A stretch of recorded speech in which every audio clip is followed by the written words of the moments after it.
Australia में बोंडाई बीच Sydney में वो टेररिस्ट अटैक होता है, ठीक है, जिसमें 15 लोग मारे जाते हैं। एंड हमारी इंडियन मीडिया की क्या कवरेज है, सुनते हैं। Ladies and gentlemen, what Australia's Bondi Beach saw on Sunday was not just an ideologically driven terrorist attack. Ideologically driven नहीं रहा है, ये कह रहे हैं आइडियोलॉजिकली ड्रिवन है। आगे आपको प्रूफ भी बताते हैं, it is not ideologically driven. It was yet another terrorist attack that directly or indirectly goes back to Pakistan. The problem is Pakistan. 15 people were killed in Sydney, 27 are in hospital. The father-son duo were identified by the Australian media as a 50-year-old Sajid Akram and his 24-year-old son Naveed Akram, both from Pakistan. तो इसमें हमने जो research की, ये सामने आया कि generally जो ये क्लेम है कि they are from Pakistan, certain foreign media has also picked up, but they are not saying from Pakistan, they are saying Pakistani origin, ठीक है। तो कुछ रिपोर्ट्स ऐसी हैं जो बताती हैं दैट ये जो फादर हैं वो पाकिस्तान से आए थे, ठीक है, जो बेटा है वो बोर्न इन ऑस्ट्रेलिया ही है and he had an Australian passport, ठीक है। अब कुछ रिपोर्ट्स ऐसी भी हैं इंडिया टुडे की, इंडिया टुडे बता रहा है कि जो फादर है वो तो बोर्न इन हैदराबाद है, इंडियन पासपोर्ट, जो बेटा है ऑस्ट्रेलियन पासपोर्ट। वो फिलीपींस भी गए थे in a very notorious area which they say is very unsafe and वहां पे ट्रेनिंग वगैरह भी होती है। दे आर सेइंग कि वहां पे जब ट्रैवल करे थे ये, तो जो फादर था उसके पास इंडियन पासपोर्ट था एंड जो फॉरेन मिनिस्ट्री है इंडिया की, उनको भी अब सॉर्ट ऑफ भेजा है क्वेश्चनर मीडिया के तरफ से, या मे बी अथॉरिटीज ने भी भेजा है। तो भाई ये बहुत ही कॉन्फ्लिक्टिंग रिपोर्ट्स हैं। आगे जाके और बताते हैं किस टाइप की कॉन्फ्लिक्टिंग रिपोर्ट्स हैं, थोड़ी इनकी भी सुन लेते हैं। पाकिस्तान बहुत होने वाला है यहाँ, तो डिस्क्लेमर पहले ही दे रहा हूं। The driver's license of Naveed Akram has come to light. He was wearing a Pakistani cricket jersey in the license picture. ये भी ना मुझे बड़ा कन्वीनियंट लगता है कि उसने पाकिस्तानी क्रिकेट जर्सी पहनी हुई है। एंड ये ड्राइविंग लाइसेंस से रिलेटेड एक और बड़ी फिशी बात है कि जो उसका एड्रेस लिखा है वहां पे, वो गूगल हो रहा था इजराइल से even before this incident happened, उससे पहले ही। तो भाई ये ऐसा क्यों हो रहा था? सिमिलरली ये जो नवीद अकरम नाम है ये भी गूगल हो रहा था ये इंसिडेंट होने से पहले ही, मतलब आई गेस 9 दिसंबर तक को भी गूगल हुआ है एंड इंसिडेंट से पहले भी गूगल हुआ है, मतलब ऑलरेडी सर्च हो रहा था ये। एंड हमेशा ऐसा क्यों होता है? सिमिलर चीज हो रही थी जब ट्रम्प का असैसिनेशन अटेम्प्ट था, तो वो जो बंदा था, मुझे नाम नहीं याद आ रहा, उसका भी क्या कहते हैं गूगल हो रहा था नाम पहले। सिमिलरली वो जो चार्ली कर्क वाला इंसिडेंट था उसमें भी ये सब था। एंड ऑफ कोर्स खास बात तो ये है कि जो जहां से गूगल हो रहा था वो जगह इजराइल थी, वही इजराइल जो डिपार्टमेंट ऑफ होमलैंड सिक्योरिटी है ना यूएस, उसका अकाउंट भी इजराइल से ही ऑपरेट होता है, बताओ। एंड अगर पाकिस्तान क्रिकेट जर्सी पहनी है डजंट मीन कि वो पाकिस्तानी ही है, ठीक है। बहुत सारे लोग ऐसे, अब हमारे यहाँ पे, ठीक है, लोग मेसी अभी आए थे तो मेसी की पहने हुए जर्सी तो क्या अर्जेंटीनियन हो गए? So he has Pakistani roots. Both the terrorists, father and son, are from Pakistan. Those who were killed were aged between 10 years and 87 years. One of the victims was a Holocaust survivor who died while shielding his wife from bullets. यार अर्नब, तुम्हें पता है during this time only Gaza में पूरा genocide हो गया। तुमने कौन सी खबर चलाई बताते हुए कि वहां पे कितने बच्चे मारे गए? बच्चों को चुन चुन के मारा जा रहा है, स्नाइप किया जा रहा है बच्चों को। भाई जब आप ये करना चालू कर दो तो उससे तो गया गुजरा कुछ है ही नहीं, उससे गया गुजरा कुछ नहीं है इस दुनिया में।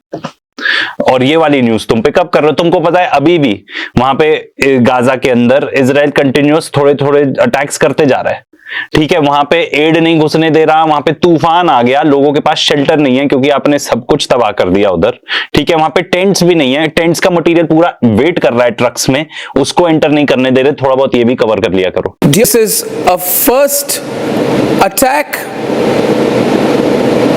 in Sydney on a religious gathering which is Jewish on the first night of Hanukkah by Pakistani nationals. ये फैक्चुअली इनकरेक्ट है, ये चीज कहीं प्रूव नहीं हुआ है।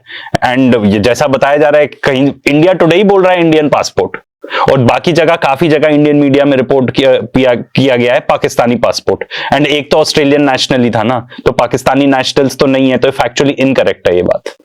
अब देखो, मैं पाकिस्तान को डिफेंड नहीं कर रहा हूं, ठीक है, बट मैं तो ये बता रहा हूं कि भाई रिपोर्टिंग ठीक करें ये लोग। हमारा होल एजेंडा ही जब हम इस टाइप के रिएक्ट्स एपिसोड करते हैं वो ये है कि भाई जो हमारी मीडिया है वो फैक्चुअली करेक्ट इंफॉर्मेशन रिपोर्ट करे, ना कि अपना कोई नैरेटिव स्प्रेड करने की कोशिश करे।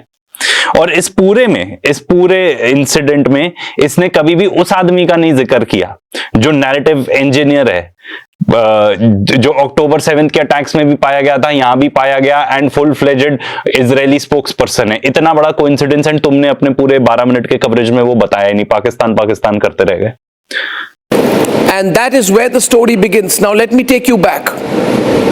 All the recent instances that we have seen and experienced, the entire Pahalgam attack was an exercise based on the same religious profiling. The victims were told by the Pakistanis, recite the kalma. If you can't recite the kalma, you'll be killed.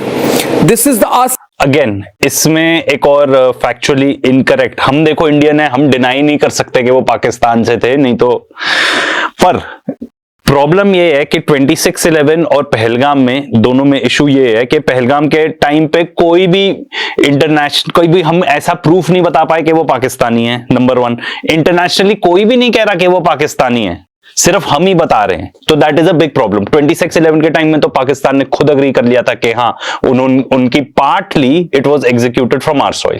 Muni template of terrorism that Australia has seen, and the Australians need to know. The man who heads the defense forces of Pakistan is the origin of contemporary Islamist terrorism originating from Pakistan going across the world. This is what happened in Red Fort. India ने नहीं बोला कि रेड फोर्ट एक terrorist attack था, and there is a good reason for it, क्योंकि हमारे यहां से स्टेटमेंट जा चुकी थी ऑलरेडी कि अगर टेररिस्ट अटैक होगा तो we will treat it as an act of war. तो हमारे किसी भी स्टेटमेंट में ये नहीं बताया गया कि this was a terrorist attack, for the reason मैंने अभी बताया। This is what happened in Pahalgam.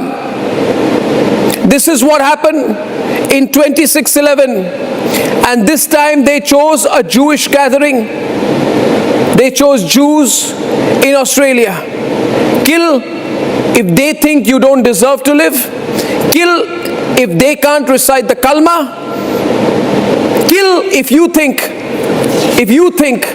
they are kafirs. Kill them if they are not from your religion.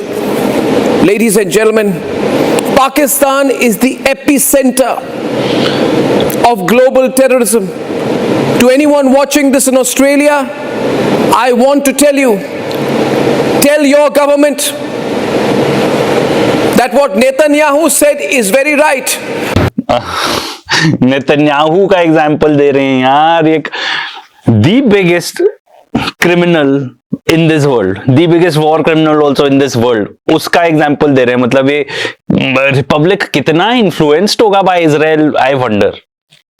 जो इंसान is responsible for a genocide the likes of which दुनिया ने नहीं देखा, उसकी स्टेटमेंट्स तुम सपोर्ट करोगे। एंड बाय द वे ये भी बता दें, अगर बात हो ही रही है कि वो पाकिस्तान से था या इंडिया टुडे कह रहा है कि उसका इंडियन पासपोर्ट था, there are also reports, and अब हो सकता है कि they been taken down from the internet, कि ये जो बंदे थे इनकी अगर वीडियो भी देखोगे इतने स्किलफुली ये कर रहे हैं, कोई भी मिलिट्री ट्रेंड इंसान ही ऐसा कर सकता है, इस तरीके से गन चला सकता है, ऐसा एक्सपर्ट्स का मानना है, ठीक है।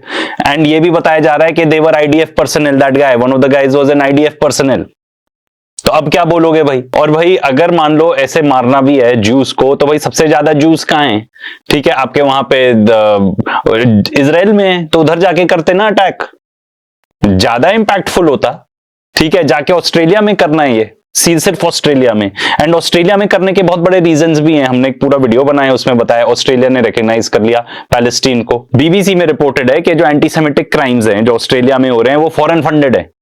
एंड जो वहां का प्रेसिडेंट एल्बनीज़ है उसने खुद बताया कि ये फॉरेन फंडेड है, ठीक है, एंड ये किसी भी आइडियोलॉजिकल रीजन की वजह से, जैसे अर्नब मेंशन कर रहा था, तो there prime minister has said कि किसी भी आइडियोलॉजिकल रीजन की वजह से वो नहीं कर रहे हैं, वो पैसों के लिए कर रहे हैं, सिर्फ पैसा। I want to tell the Americans, I want to tell the British, I want to tell the Australians, I want to tell the Europeans, I want to tell people across the world tonight, be careful of Pakistan.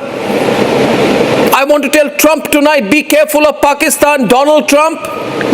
And to anyone in America watching this, tell your president that he's shaking hands and lunching with a person who is deliberately exporting this form of terrorism around the world. अरे भाई साहब, एक बात बता दूं आपको, ठीक है, वो अपने इंटरेस्ट लुक आउट करते हैं, उनको तुम्हारे वार्निंग की जरूरत नहीं है। अमेरिका से तो फंड होता है यार ज्यादातर इस्लामिक टेररिज्म। नोम चॉम्स्की ने कितना बताया, एंड हमने खुद ही वीडियो बनाया है कि भाई अमेरिका और उसके एलाइज ही ज्यादातर टेररिज्म फंड करते हैं। सऊदी, कतर, यहां से पूरा पैसा जाता है। अब हमास की बात करो तो हमास को किसने फंड किया? इजराइल ने फंड किया। That it is the source and epicenter of this form of terrorism in Pakistan, and he has lunch with him, a cozy lunch. How unfortunate. 2020 Paris Cleaver attack. It was a Pakistani national from Punjab in Pakistan who attacked two people outside the Charlie Hebdo former offices with a meat cleaver. Ladies and gentlemen, Pakistan says they are the victims of terrorism. Rubbish. They are the motherboard of terror. They are the software of terror globally. Every major terror factory in the world, more than 70% is in Pakistan. Jaish-e-Mohammed, Lashkar-e-Toiba, Hizbul Mujahideen, Harkatul Mujahideen, Pakistan, ISIS Khorasan networks, Pakistan. ये ISIS क्या, I believe Afghanistan में। और देखो, ISIS की तो बात भी मत करो, ठीक है। जहां तक आईसिस की बात है, उसको फंड कौन करता है पहले तो ये देखो, ठीक है। आईसिस, तुम कह रहे हो, अब तुमने ये सब बताने का मतलब ये था ना कि ये यहूदियों के पीछे पड़े हुए हैं, ज्यूज के पीछे। आज तक नहीं अटैक किया है भाई इसराइल को, एंड इट्स ऑन रिकॉर्ड। तुम जाके ना थोड़ी अपनी रिसर्च कर लो, DYOR, तुम्हारे पास तो इतनी रिसर्च टीम है। इजरायली थिंक टैंक क्या बोलता है आईसिस के बारे में कि भाई it is good, it is क्या, स्ट्रेटेजिक है वो इजराइल के लिए, हिजबुल्ला और इन सब लोगों के अगेंस्ट यूज करने के लिए, ठीक है। इसके अलावा जो बेंगाजी में, लिबिया में, वन ऑफ द कमांडर्स जो पाया गया था, पता है कौन था? मोसाड स्पाई था वो। एंड इन्होंने कभी भी जाके इजराइल को तो नहीं अटैक किया ना। और इजराइल डिफेंस मिनिस्टर वो आके कहता है कि नहीं, हमें तो ईरान से ज्यादा प्रॉब्लम है, आईसिस से कोई प्रॉब्लम नहीं है। एंड एक और बात, आईसिस की जहां बात कर रहे हो तो वो तो पाकिस्तान में खुद जाके टेररिस्ट अटैक करता है, एंड तुम्हारे हिसाब से तालिबान नहीं है इसमें इंक्लूडेड, है ना, अकॉर्डिंग टू दीज गाइज। पूरा वीडियो हम नहीं देखने वाले क्योंकि सेम चीज ही ऑन रिपीट चल रही है, ठीक है। जो इन्होंने बहुत सारे हिस्टोरिकल कॉन्टेक्स्ट बताए उसको डिनाई नहीं कर सकते, दे आर फैक्ट्स, ठीक है। बट आज के डेट में जो हुआ है, हर चीज पे आप पाकिस्तान नहीं कर सकते कि हर चीज वही कर रहे हैं, ठीक है। नंबर 1, आईसिस की बात कर रहे हो तो भाई अपना रिसर्च कर लो, कौन फंड करता है आईसिस को, ठीक है। एंड इसमें सबसे बड़ा, आईसिस सबसे बड़ा स्प्रेडर ऑफ टेररिज्म है, ठीक है, हम अग्री कर सकते हैं। आईसिस के कितने सिमिलैरिटीज हैं इजराइल के साथ, हमने एक वीडियो बनाया है, उसमें चेकआउट करना। दोनों को अपने ऑब्जेक्टिव्स मीट आउट करने के लिए वायलेंस करते हैं, ठीक है। आईसिस ने कभी भी इजराइल को अटैक नहीं किया। और तुम अमेरिका पर चिल्ला रहे हो कि ये पाकिस्तान टेररिज्म फंड करता है, ये वो, ठीक है। भाई साहब जाके ना चेक कर लो, डोनाल्ड ट्रंप ने जब आया था अपनी मिडिल ईस्टर्न विजिट पे, किससे मिला था वो? अहमद अल शर्रा से मिला था, अल जोलानी से मिला था वो, ठीक है, जो अब बन गया है प्रेसिडेंट ऑफ सीरिया। सारे radical Islamist organisation, terrorist organisation such as al Qaeda, ISIS, अल नुसरा, ये सब में रह चुका है वो, एंड उससे हाथ मिला रहे हैं, सैंक्शंस खत्म कर रहे हैं सीरिया के। तो भाई असली फंडर्स ऑफ टेररिज्म कौन है? अगर तुम चाहते हो कि भाई थोड़ी, बिकॉज मुझे तो लगता है कि इंडियन मीडिया की रेपुटेशन बहुत ज्यादा डाउन हो चुकी है, थोड़ा सा इस टाइप की रिपोर्टिंग भी कर लो, थोड़ा गाजा में रिपोर्टिंग हो रही है वो भी कर लो, आई गारंटी यू क्रेडिबिलिटी हमारी इंडियन मीडिया की और बढ़ सकती है।